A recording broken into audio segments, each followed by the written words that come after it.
పురాణాలు చెబుతున్న వివరాల ప్రకారం ఈ నల్లపూసలు స్వయంగా భగవాన్ పరమశివుని చిహ్నం అని పండితులు చెబుతున్నారు.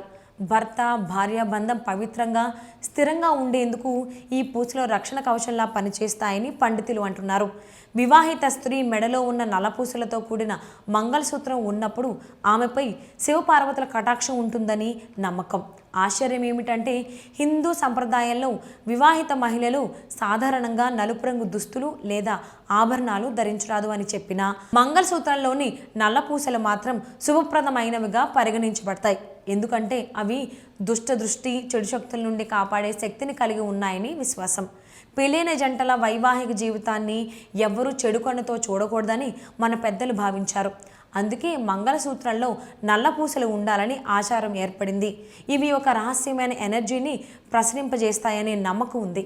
భార్య తన భర్త యొక్క ఆయురారోగ్యాన్ని సుఖశాంతికి ప్రతిరోజు మంగళసూత్రాన్ని ధరించడం, ఆ కారణంగానే జ్యోతిష శాస్త్రం కూడా దీన్ని సమర్థిస్తుంది.